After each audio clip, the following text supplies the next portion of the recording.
my name is Chris Hogan and I'll be your host for Mental Revolution.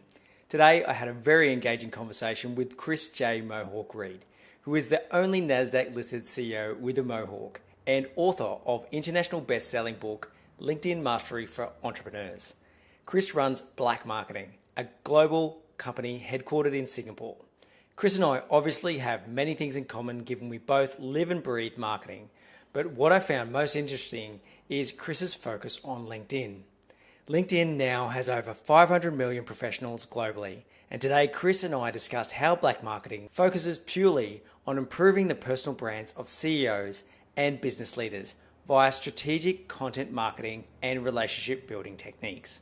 I thoroughly enjoyed speaking with Chris, and I look forward to meeting him in person when he comes to visit the Gold Coast in the not too distant future. Thanks very much for listening, and now let's meet Chris J. Mowhawk Reed. All right, so let's go live. We're live here with Chris J. Mowhawk Reed, as it says on his LinkedIn profile, the only NASDAQ listed CEO with a Mowhawk, 70K followers, and best-selling author of LinkedIn Mastery for Entrepreneurs. Welcome, Chris, to the Mental Revolution podcast. My pleasure. Looking forward to it. Excellent. So obviously, this is actually our first Skype interview, and Wow. You're coming in from Singapore, I understand? Is that right? I'm indeed. Well, it's beautiful sunshine and 36 degrees, 90 degrees humidity. It's fantastic. Far out. Well, you can have that because honestly, the heat can get a little bit sticky down here too, and it's not nice. But currently, yeah, it's quite chilly here on the Gold Coast, 12 degrees, I understand. Wow, my God. It's like UK. Yeah, we had frost on the grass this morning. But all weather jokes aside, it is an absolutely beautiful place to live. What's Singapore like? You're basing your HQ out of Based here because it is the natural hub of the whole of Asia Pacific. I mean, I chose it deliberately because it is either this or Hong Kong, and basically Hong Kong is further away from you guys, but also away from Southeast Asia, whereas Singapore, I'm near Australia, I'm near New Zealand, I'm near Southeast Asia, Indonesia, Philippines, Thailand, Malaysia. I'm also near Hong Kong, 3.5 hours away. I'm also near China, so 4 hours from Shanghai, 4.5 hours from Shanghai, which is our biggest growing hub, for example. So I'm near the North Asia, I'm near the South Asia, and I'm near kind of like Southeast Asia. So it's absolutely perfect location. Excellent, excellent. So you're doing a lot of business in Asia then, by the sounds of things. Oh yeah, I mean 2/3 of our clients are in Asia, but because we're a global LinkedIn marketing consultancy, we do have clients in America, in the UK, in Europe. I have to separate those two out now, UK and Europe. Oh yes. As we have mad people in the UK and we have Europeans. So we have all those people. We have Australians as well. We have people in China, people in Shanghai, people in Singapore, obviously, and people in Hong Kong. So it really is a global marketing consultancy. It's one of the reasons why we listed is because we are listed on the NASDAQ because we're global. You know, we're not just focusing on one particular country. LinkedIn is 500 million people globally, 500 million professionals globally. And that's really where we kind of see ourselves focusing on kind of the growth is in Asia. Since I've been to Asia, it's gone from 25 million to 100 million. And I know Australia's always been saturated, always been ahead of the game when it comes to LinkedIn, but the rest of Asia hasn't. It's catching up. So we're on the back of that whole catching up, particularly in China, where they only really introduced LinkedIn a couple of years ago, and now it's up to 25 million, which is 2.5 times that of Australia. So, and it tends to be entrepreneurs, it tends to be C-suite, it tends to be people looking globally, not just in China. And that's really the key. It's people looking globally because we're all global citizens now. Yeah, great. So, I mean, what are the activities that people are actually doing? One, and then the one activity that you're really shifting them into. So what's the top activity? We go away from, we don't do anything to do with HR or talent. We leave other people to do that because that's saturated. We focus purely on your brand, your personal brand, because you're an entrepreneur. If you're a CEO of a multinational corporation or a small medium business, then you are the leader of that company. You to set the thoughts for that company, set the strategy for that company. People join your company because of it. So it goes down to employer branding. People join you as a client because of you. People join you to engage and to be one of your workforce because of you. So we look at personal branding. We look at thought leadership on LinkedIn. We look at a content marketing strategy for both you and your company. And we look at how you generate leads using the data on LinkedIn because it's underutilized. Not many people know how to do it, but we've mastered how to actually use the Sales Navigator platform on LinkedIn to actually find leads for our clients all over the world. And that really is the key. It starts with your personal brand though. Goes to your company brand, and a content marketing strategy with thought leadership, and then the new business. So it's a 4-step process. Okay, great. And so how much of that is in your book? It's all in my book. Right. I mean, basically, I give away all our secrets in my book because anyone can do LinkedIn. It's not rocket science. Yeah. I mean, 9 times out of 10, most people come to us because they don't know the potential of it. It's not because they don't know the potential. They can see the potential, so they haven't got the time. Because LinkedIn is time draining. I mean, I spend 12, 14, 15 hours a day on it. Literally, I'm on the app all the time. Like 60% of people are these days on the app, just checking things and connecting and commenting and so forth, engaging with my community and vice versa. But it literally is time draining to do it properly. To engage, to create real relationships, real business relationships, you have to engage. It's like any business relationship, you have to put the effort in. Yeah. So I believe passionately in doing that, but unfortunately our clients can't because they're busy running their own companies. Sometimes they're running multinationals, sometimes they're running SMEs, they're trying to generate maybe revenue, trying to find employees, maybe they're just trying to find investors. So we help them elevate themselves on LinkedIn whilst they go and actually meet the people that we set up for them on LinkedIn. Yeah, great. So define engagement for us, because some people will just go, okay, yeah, I need to engage, but then they might stop, dead in their tracks. It's very much about LinkedIn. It's very much a sharing community. So it's like, I always relate LinkedIn as a business networking event. What do you do when you go to a business networking event? You say, hello, how are you? This is what I do. What do you do? Oh, by the way, we do this. Are there synergies there? We can talk together. Oh, by the way, what happened in the EU today? What happened in Australia today? What happened in Singapore today? You talk about things in a business context, and that's all LinkedIn. LinkedIn is me sharing things with you, you commenting, liking, disagreeing, or agreeing with me looking at your content, doing the same thing. And that's really the angles of LinkedIn. I love sharing, I love engaging, I love the civility on LinkedIn as well, because even if you passionately disagree with someone on LinkedIn, it tends to be civil because everyone can see who you are and everyone can see who you work for. So you don't get any of these anonymous trolls like you do on Facebook and Twitter who can just abuse you, or anonymous forums, for example, which is a lot in Australia, a lot in Singapore. And it's like LinkedIn, I can see where you're coming from, who you are, who you know, who we have in common. And that makes people think twice before actually abusing people. So it means there's a much better tone of business discussion. And it means you can actually put your points across, disagree, and say, look, I disagree with that. These are my points. And that's what I mean by engaging. True conversation and true business conversation where you actually find new things out that can change your life from, say, America or Australia or China, and you share it with other people. But vice versa, I'm sharing things from Southeast Asia to people in the West, for example, to people in Europe. And that's really what I mean by engaging. Genuinely sharing relevant and interesting topics and content which other people can benefit from in a business context. You must still come across people that do forget the fact that their profile, is out there on the internet. It's 100% exposed. People do know where you work, potentially even where your office is, or sometimes where you live. So every day. Every day, people still say stupid stuff, right? Well, not only do they say stupid stuff, they don't update their profiles. Yeah. So literally, every day I meet 5 to 10 executives and I pitch them new things. They start off with, I never do a presentation about marketing. I never have to. I just start with their profile on LinkedIn and say, do you realize I found this by typing your name into Google? Yeah. That's the first thing that came up. And they're shocked. And they're shocked when I type their company name in. I know, it's amazing. People are still shocked when you basically say, have you Googled yourself? What comes up? Your LinkedIn profile comes up. Is that the brand that you want people to see? Because in America they're seeing it, in the West they're seeing it, in Europe they're seeing it, in Australia they're seeing it, in Singapore they're seeing it. So if you don't have a very good profile, you can only blame yourself because you're in charge of your personal brand on LinkedIn. Whether you use us or somebody else or do it yourself, you're in charge. So it does astound me that people do not realize that not having a photograph, for example, not updating where they work, not having a summary section, not using the simple things that LinkedIn have. I mean, like I say, it's not rocket science. It's a set template. You can only do a certain amount of things, and all you've got to do is fill in the gaps. Yeah. But it's time and thought to actually do that. But you're also right that people still say stupid things on LinkedIn. But it's less so. It really is much, much less so than, say, on Facebook. Yeah, and less so from probably 5 years ago. So yes, I actually recall having a debate with somebody on there, and I was astounded at the stuff they were saying. I was like, yeah. Anyway, So in terms of activity, we've got, you've got posts, so the publishing posts, then you've got, the ability to update your summaries, like you say, add media to all sorts of parts of your profile. And you've got groups. So, cover off each one of those for us, because published posts, like, how much impact are they making for people's personal brand? Is that the ideal place? That's essential. To me, that's absolutely essential. There's a reason why LinkedIn is the biggest and most powerful publishing platform in the world. Because if I publish, all my connections then get a notification saying Chris has published. They can then comment, they can share, they can like.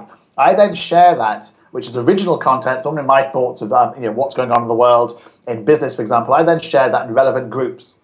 And if you get some really, really good groups, and there's lots on LinkedIn where there's people actually genuinely disagreeing or agreeing with you, you can get some fantastic conversations going. And the thing is, it's global. Literally, I will comment during the day, and I'm talking to Asians, for example, or people in Asia, and then overnight you'll see Europeans and Americans comment in the morning. I'll then start engaging with them.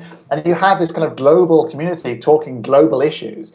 And that's really, really key. But it starts with content. But they also want to see who you are, what you look like. So your views go up the more you post, the more interesting things you post. Not just spam, but interesting, relevant, interesting posts, both curated, as in unoriginal, from the Australian or the Telegraph or the BBC or whatever it happens to be, the Guardian, sharing that, but also created original posts. And you have to do both, because obviously you can't do posts all the time. It takes time to actually do blogging posts all the time.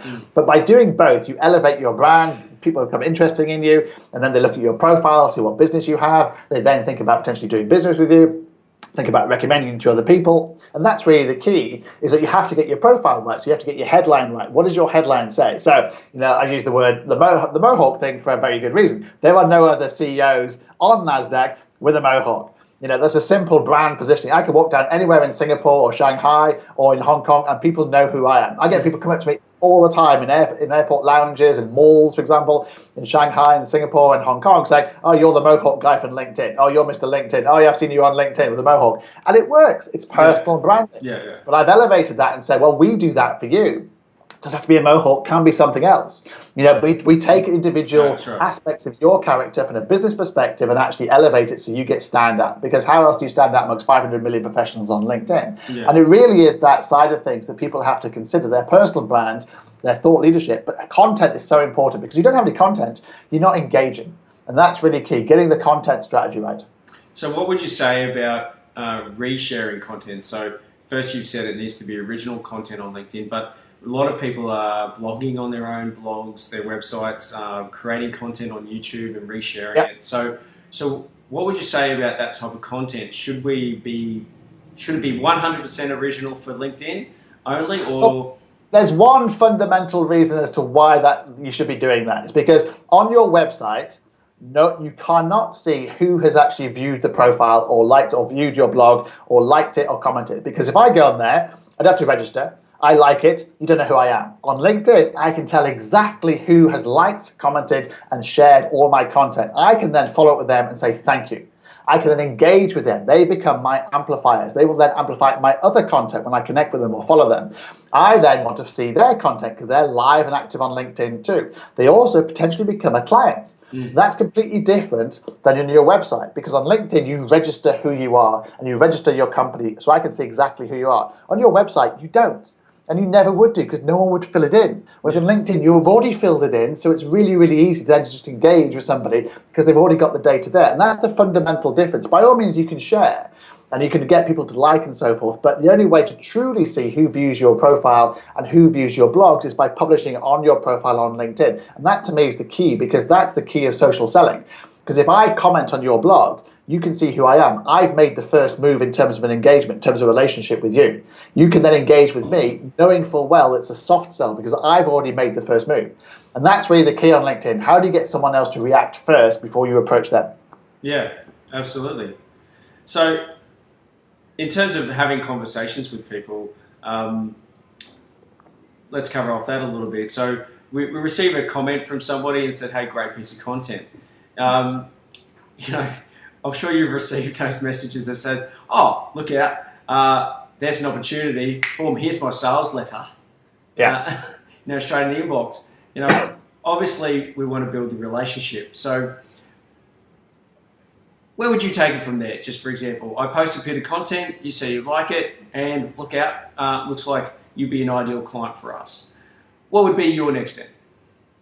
I mean, you try and take it offline. You have a conversation. You try and basically either meet them or have a Skype call. Yeah. You don't try and just basically, spam them straight away. Often people will say to me, what are your services? What do you actually do? You send them a message, maybe on email rather than on LinkedIn, for example, saying, here you are, and let's have a look at it, and let's see if we can Skype and talk it through. I mean, I always see LinkedIn as a catalyst, both online and offline, because basically you engage online, but the ultimate objective is to meet people offline. It's things like this. It's meeting you face to face, whether it's on Skype or a networking event or a conference, but you got to know someone a bit more first, because I can look at your profile, you can look at my profile. We can see people we know in common. We like Lee, for example. We can see people who are kind of like, connectors, like Lee is, for example. Yeah. So you can see other entrepreneurs which say, oh, yeah, no, Lee's a fantastic bloke, he's inspirational, and how do we work with him in terms of going forward? So it's that about it. The information's on LinkedIn gives you a head start, and that's really the key. Is that the more I know about you, the easier it is to create a relationship with you. Yeah, absolutely. And it was quite amusing how Lee and I actually got connected, which I'm not sure if he's shared with you, but no, he didn't. Go on.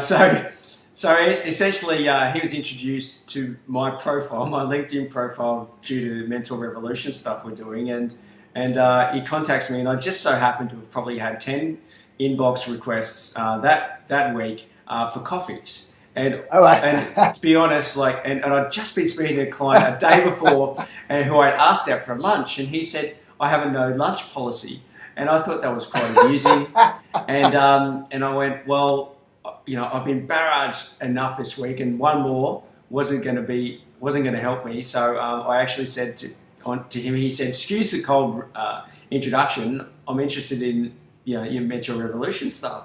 And and I said, look, he said, "How about we catch up for a coffee?" And I said, "Oh, actually, I have a no coffee policy." And so I said, "But I'll happily catch up for lunch because I feel like that's it's a mutual benefit. I feel like I'm multitasking." And he actually goes, "Well, I have a no lunch policy. How about we catch up and don't eat or drink anything?" And I went, "Who is this guy? He's hilarious." So I looked him up and I went, "Oh shit, I didn't mean that." Bloody, he has quite a, he's a non-exec director of a publicly listed company. Maybe I should actually catch up with this guy. So it was quite interesting. And look, his sense of humor is what got us through, and honestly, I made a mistake, it was by not having that coffee with someone. So, and I get those requests all the time, and I think maybe I should just say yes more often. So if, regardless of who they are, and people wanted to catch up with a coffee, what should we be saying? I mean, I definitely think you should, say yes more times than you say no, because you never know where those people are going to take you. You never know where you can take them. It's very much about quid pro quo. So it's very much, I think it's engaging. Like you say, you look at Lee's profile first, and you see if he's credible, you see if he's trustworthy, you see if he's a standing member of the community, the business community, and obviously he clearly is, and an inspirational entrepreneur, and he's an amazing guy to actually get to know. And then you make the judgment call, actually you can do some things for him, he can do some things for you, it's a quid pro quo things. So it's worth having coffee or lunch or drinks or whatever it happens to be and engaging. But it's always in the business context. That's what I love about LinkedIn. It's a business context. That's why I get really annoyed when people start sharing content about weddings and babies and deaths and things like that. There's nothing to do with LinkedIn at all. Take that on Facebook. It's purely about business, and it should remain about business. Absolutely. So just on that same topic, we've actually got that inbox request to go and have coffee. Now, people are, especially Australians, they won't catch up with you for a meeting unless there's an agenda. They want to know what it is that we need to catch up about. Yeah. And so is that a problem that we've got, and is it due to time, or do we just need to get over ourselves and maybe just say yes more often? I definitely think that's a Western mentality, because I found that in America as well. Like, I wrote a blog, for example, about why I was stopped at having 70,000 connections, and I got all these Americans going, "You don't need 70,000 connections. I know the 433 people on my list intimately." I'm going, you missed the whole point of networking. And I say to them, and I genuinely say to them, look, I go to a networking event not to meet people I already know, but to meet new people. And I view LinkedIn the same kind of way. No, I don't know you now, but I will get to know you because I'm engaging and connecting. If I don't engage and connect, I can't get to know you. I can't see your content. I can't share. And vice versa. So to me, LinkedIn is just a huge networking event. And basically, I'm trying to get through the 450 million people, one by one. And I don't understand people who say, I have to meet people 3 times and have a signed confession from them they're never going to say anything bad about me before I actually connect with them. It's like, well, that's pointless. You're missing the point of LinkedIn. And I do think Australians are a bit like British people, because I found this in England, because when I used to use LinkedIn in England, it didn't work. It did not fundamentally work. I put that partly down to the weather, in that England is so horrible to actually get around. It's so horrible outside, and the tubes are so screwed up. You never want to travel anyway. You just want to go home at the end of the day because it's too much hassle to actually even go across different parts of London. Whereas in Hong Kong or Singapore, the weather is fantastic all year round. Well, at least it is in Singapore, not necessarily in Hong Kong, but Singapore, 365 days of the year, it's sunny. You go out 365 days a year. I've never had so many events and networking things here as I do across anywhere in the world. I can go out literally 6-7 times every single week to networking events, and they're on every single night, every single week, because it's always hot, it's always easy. The logistics are easy, the transportation is easy. So I do think there's an Asian mentality, particularly amongst expats in places like Singapore, Hong Kong, KL, even Manila, Jakarta, Shanghai, Beijing, where expats are actually part of, like, you're over here, you're out of your comfort zone, you experience a different life, experience a different culture, you want to meet people who've also done the same thing. What's your story? Why did you come here? What's your story? Why come? And the locals are fascinated by you, and you're fascinated by the locals, so there's lots of different angles there. So I think it's more of a catalyst to actually share and engage and network. And it comes across on LinkedIn that way. So 9 times out of 10, if people send me a message on LinkedIn and say, let's catch up for coffee, I do. I say yes. But I didn't used to in the UK, because in the UK it's just too much hassle. And in London, it's even too much hassle. So, but here it's not. And in Hong Kong, it's not. And in Shanghai, it's not. And Sydney, I think it is. It's 50-50. I have set up several meetings in Sydney. I've said, look, I'm visiting Sydney for a week. And I've said, look, I want to meet 50 people. And it has worked. But that's because I'm creating an event around it. I'm saying, I'm only there for 4 days or 3 days, meet me or you lose the opportunity to meet the Mowhawk kind of thing, meet the opportunity and we can engage. And I've got no particular agenda. Yes, I'd like to sell you my services, but if you don't want to do that, that's fine. I'm really keen to understand what the landscape is like in Australia, what's it like in the Gold Coast, what's the business opportunities like, are the entrepreneurial opportunities, are the ways that we can do talks, we can help people on their LinkedIn, because I do lots of talks on LinkedIn without any commercial opportunity in mind for the NTUC here in Singapore, for example, which helps SMEs and helps PMEs actually develop their LinkedIn brand so they can get that next job, they can elevate themselves, they can understand how they can use content to get that new job or get promotion or start a business. So it's a mixture of, you're sharing content, but you're also sharing thoughts and experience, but you also want to connect as well. So not everything has to lead to a sale. Not everything has a defined objective behind it. Obviously, it's a fine line. If you did that all the time, you'd run out of business. But, so there's a fine line, especially as a NASDAQ CEO now. I have responsibility to my shareholders. So I can't say all I do is go around meeting people for coffee. So there is a 50-50 balance. And there has to be something. You have to look at their profile and say, look, will we do business? What can I do for you? What can you do for me? It's quid pro quo. Yeah. Yeah, well, we're of the mind that if we do more than what we get paid for, we'll eventually get paid more for what we do. And I can't actually recall who made that quote. I should actually find it. It's a great one. It is great. And it is about content marketing, right? You push out a lot of content. That's about personal branding. And I also believe in Dale Carnegie's Making Friends and Influencing People, which I bet has been a massive influence for you as well. Oh, definitely. That actually one of the biggest influences I ever had was a Dale Carnegie course when I was 20 years old. It kind of changed my life. The whole, the name's the most important thing, the whole clear desk policy, the whole touch one things once, the whole kind of not what you know, it's who you know. That is the essence of that is ever standing. That's before internet or LinkedIn even existed. So Dale Carnegie, I think, is absolutely perfect. Yes, I think LinkedIn and Dale Carnegie go together perfectly. Absolutely. So while we're on the topics of books and stuff that's influenced you in your life, what has influenced you? Is there been any particular reading other than Dale Carnegie stuff that I guess? Well, the biggest influence of my life was actually my grandfather, because I had lots of entrepreneurs in my family. My uncle was an entrepreneur, and he was a big influence of mine. My father was an entrepreneur; he was an influence to me. But my grandfather, I visited him in London when I used to be in Newcastle in the UK every single summer, and I learned so much about him. And when I was 9 years old, he said to me, "It's not what you know; it's who you know." And I kind of like, 9-year-old going, what the hell does that mean? I have no idea. Surely I'd go to school, I get O-levels, I get a degree, I go to work. And he said, no, it's not about your education. It's not even about your experience. It's about who you know.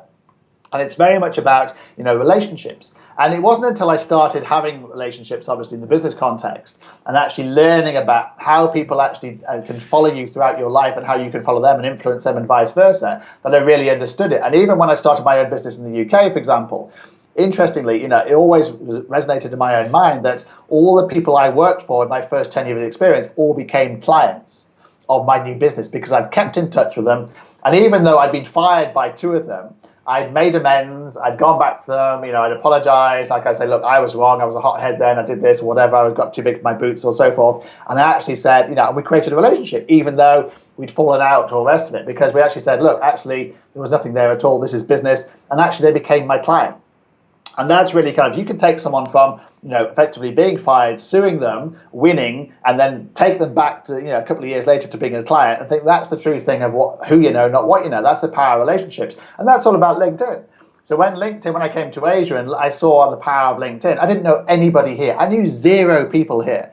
And I used LinkedIn in the UK to find people over here to introduce me. I then use, obviously, people here on LinkedIn to find other people and to meet people and to say yes. And when I first came here, one of the essences of going back to your point about networking is I reached out to people in Singapore and said, do you want to have a cup of coffee? And they said yes. And that made a lasting impression on me. So when people write to me now and say, look, I'm new in Singapore, I'd like to see how you work here, I say yes. Because you have to, because basically it's repaying what people did for me. It's quid pro quo. It's almost like the karma side of things. If I said no, I'd look absolutely terrible because people gave me the benefit of their time and they did not have to. Yeah. And one of my best friends here, for example, is now the digital marketing director of a very large media corporation. And at the time, he was like, I think he ran he was MD of an agency. He had no reason to say yes to me whatsoever. He was a fantastic Filipino guy, and he's remained my friend throughout his career. And we jostle on LinkedIn all the time. But he did not have to say yes. But he basically, I saw that as being the spirit of Asia, the spirit of networking, the spirit of saying yes when people reach out. So I think that's really, really, really important. So that whole quote about not what you know, who you know, has resonated with me. And I even have banners done on LinkedIn about it. I use it in my quotes, I use it in my presentation, I use it in my book, because that is all about LinkedIn. Absolutely. I'll hit record again. What are you drinking, by the way? You've got a couple of drinks going on. All right. Tea, obviously, because I'm English, and soda water. At the speed you were talking, I just assumed it was a mother or an energy drink. And a coffee. I don't need that. Very good, very good.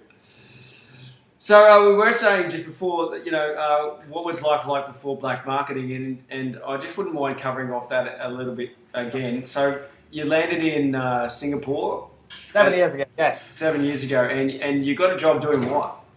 I got a job doing marketing, doing social media marketing. I got it through LinkedIn. Like I've got all my jobs through LinkedIn. I started using LinkedIn in the various jobs I started getting. And then more and more people realized the power of LinkedIn. More people said to me, how do you get LinkedIn? Because I was winning new business.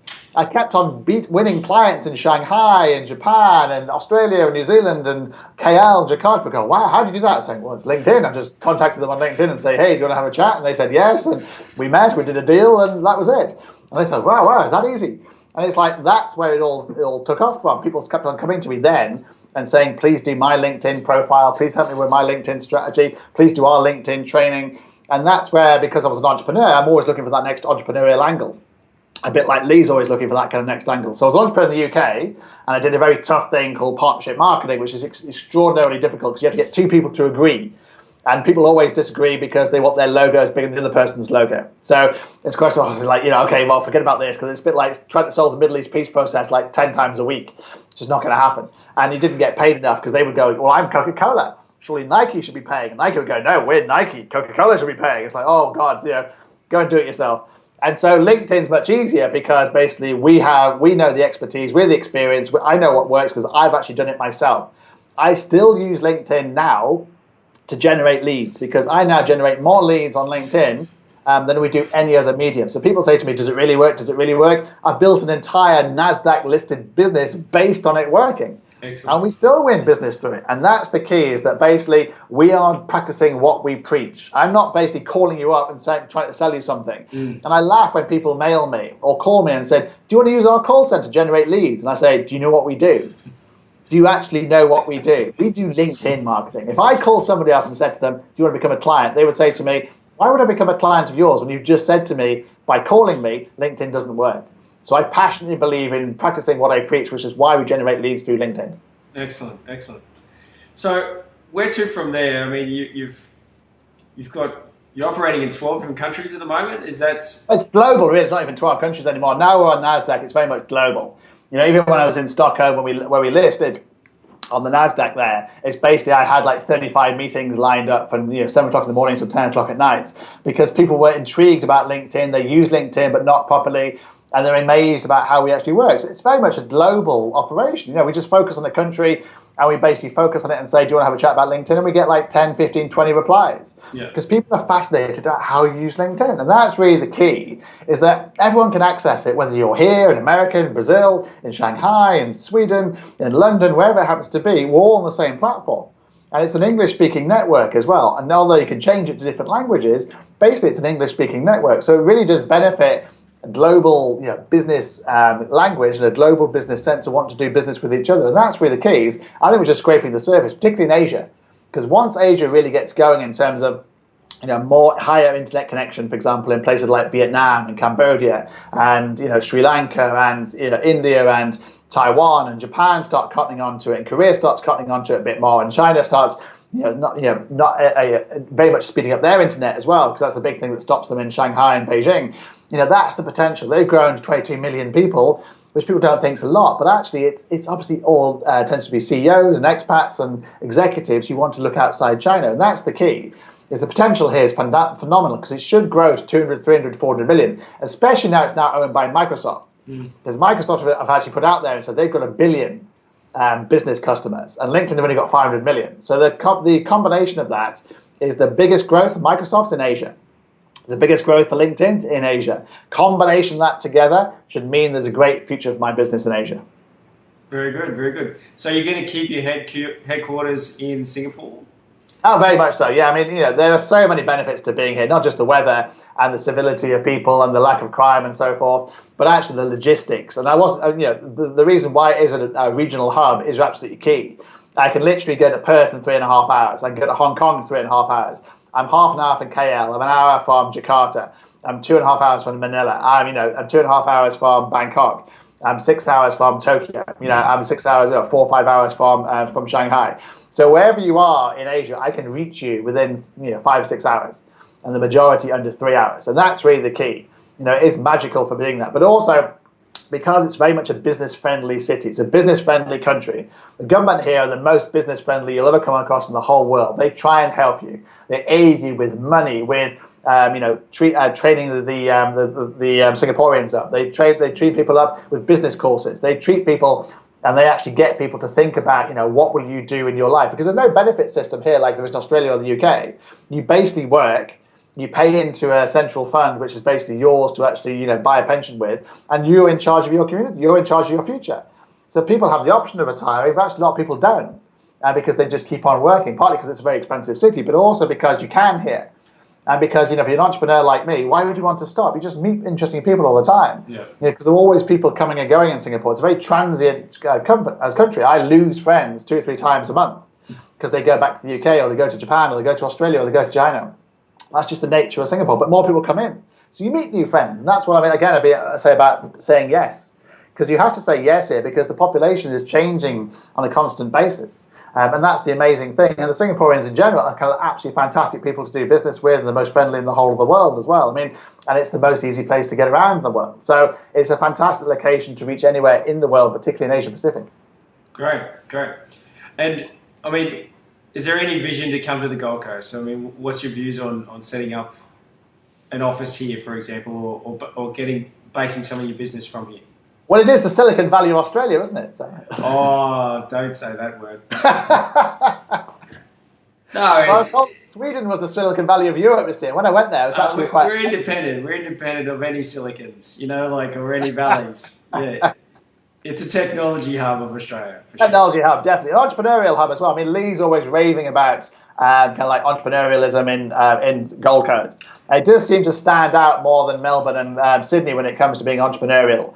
And there's less corporates. So there's more entrepreneurs and there's more kind of like SMEs. That's right. And it does seem to be more dynamic and more creative. So it looks like a magical hub. So yeah, if we could find LinkedIn partner there to help us resell our services down there, we'd love to set up there.